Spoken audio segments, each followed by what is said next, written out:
Hi, it's Grandma, also known as Marion Merriweather. Grandpa is recovering from his knee replacement surgery, so he asked me to go ahead and do the video myself. So we'll get started. How did we become Grandma and Grandpa? Some of you may ask. Well, it started back in 2003 when he and I came into the church life. And during that first year in the church life, we became a part of the 10-month labor team. And with the 10-month labor team, we lived with, a lot of you know, Chi-Chi's parents. At the time, Chi-Chi was still in China, and her little brother, Ian, was just 1 month old when we came into the church life, and Ina was 1. And living with them, they began to call us Grandma and Grandpa. And then pretty soon, it caught on with the rest of the kids in the church. Then we became Grandma and Grandpa to all of the kids. And it's not just a term, but really we became their American grandparents. So the name has stuck, and as we've gone from different localities and the other kids hear that, they call us Grandma and Grandpa too. So it's really a term of endearment to both of us. With Grandpa and our serving, it's a little different than probably you are because of our age and because of our experience. There are certain things that only living a long time will teach you. And then there are other things that only having an experience can you learn.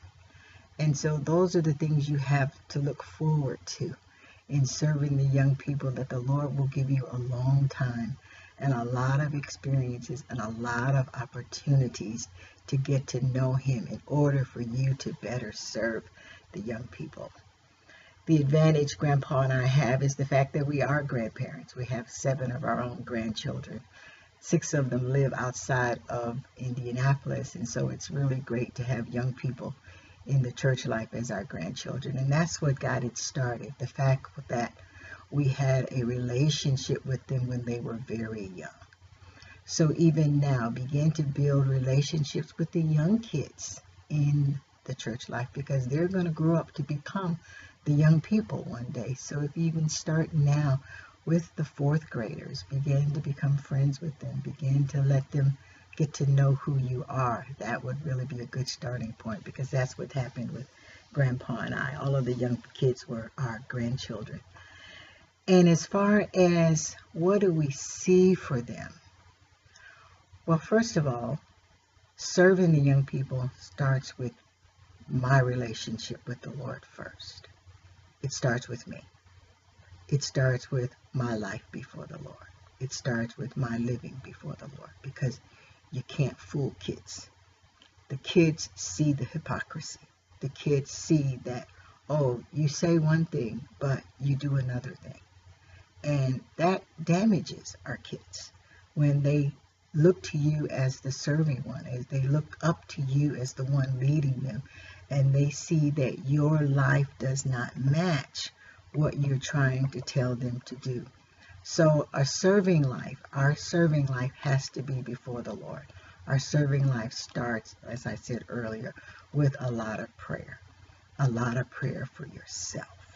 A lot of prayer about your self-life. A lot of prayer about your relationship with the Lord.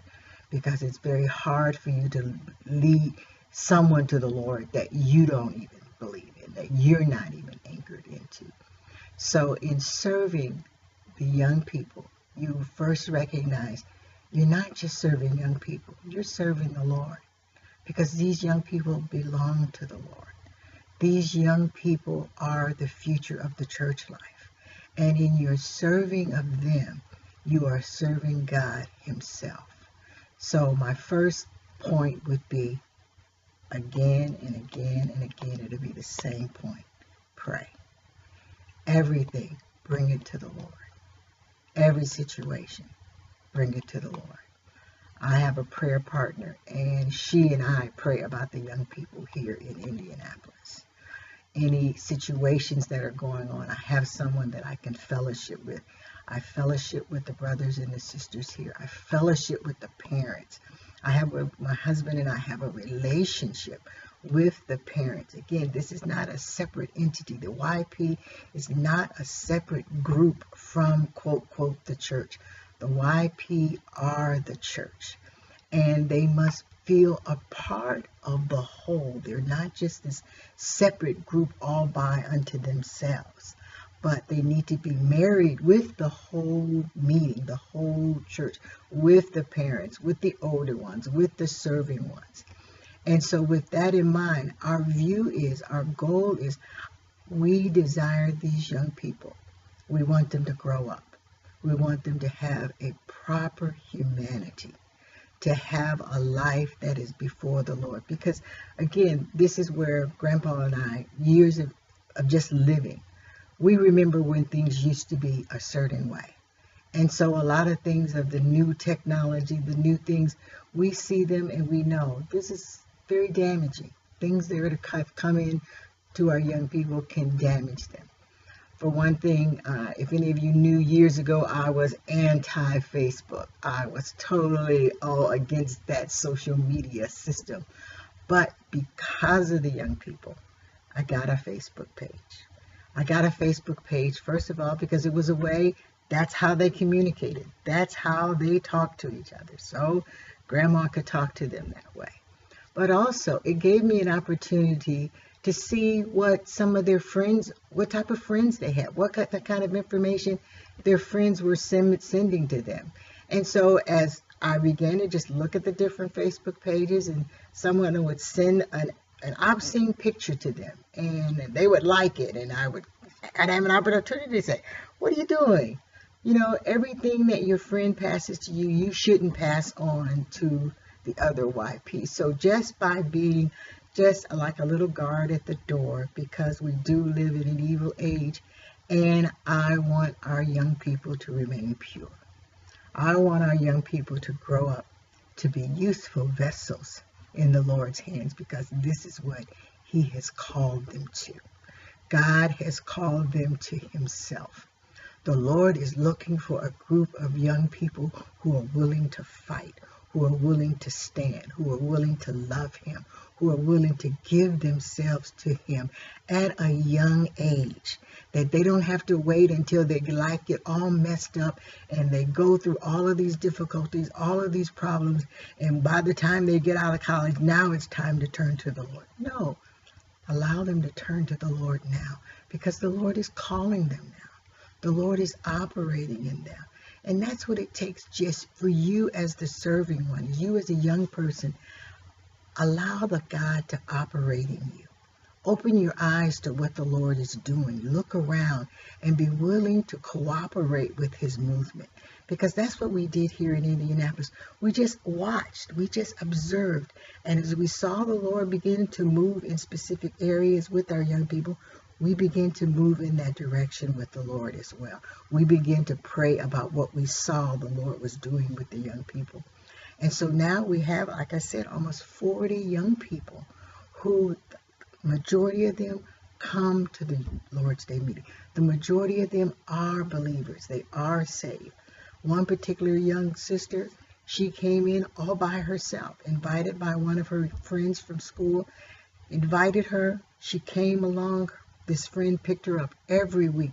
Her parents picked her up for YP meetings. Her parents picked this young lady up to bring her to the Lord's Day meeting. And just this past year, both of her parents became believers. Both of her parents. So through this young sister, and her father gave the testimony, through his daughter coming to the church life, the Lord was able to gain this family. So being a serving one, being the support, being the one that is praying, who is living your life before these young people is very, very critical, very, very crucial. Another thing I would like to address is the fact that the question was, what thing happened that surprised me? You may come in with the idea that you're going to do this, you're going to do this, you're going to do this, you're going to help this kid, what you're going to find out is that kid is going to change you. We think it's us doing something for them In reality, it's the Lord doing something for us. So allow yourself to be pliable in the Lord's hand through the young people. They will teach you a lot. They have a life that they want to share with you too. And to find someone who will listen to them. Find someone who will tell them the truth.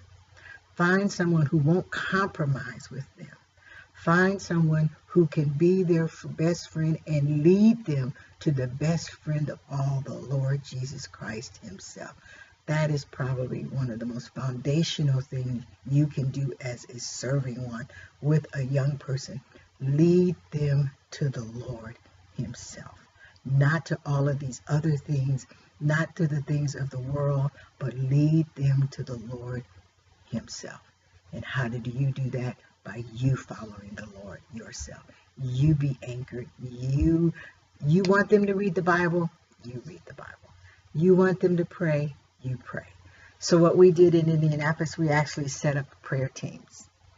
We have 7 teams, and the 7 teams are led by the 7 older baptized ones, and each of them have 3 to 4 young people that they call every week, and they read the Bible with them, and they pray with them.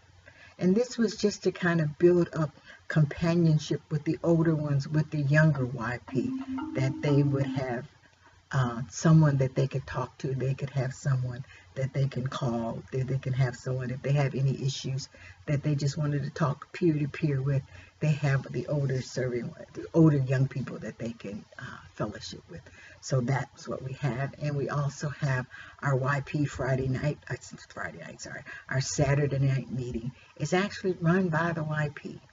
And the aspects in which the team has set up. There's a team that has cleanup. There's a team that starts the meeting with the music. There's a team that does prayer reading. There's a team that we go through exercising our spirit. And then there's a team that shares on what the Bible study was. We're studying the Psalms 119, each 8 section. And so there's a team that shares about the section that they had just read for the past 2 weeks. So the YP pretty much is becoming a self-contained, but very, very much the church, very much a part of the church life, that when they grow up and they go away, my desire is I would love for them to all stay right here in Indianapolis and choose a college right here in Indianapolis. But wherever they go with the thought that they're going to come back to the church life, come back to their locality, come back to where they were raised up and continue in the service of the Lord that the Lord has already called them to allow them to be, again, useful vessels in the Lord's hands, that one day our young brothers today, they will be the elders of the church. Our young sisters today, they will be the wives of the elders. They will be the serving ones, that the Lord can have just this continuation from generation to generation to generation of young people learning to love the Lord, learning to give themselves to the Lord, learning to grow up in the church life, be anchored in not giving themselves to the world, and just loving the Lord.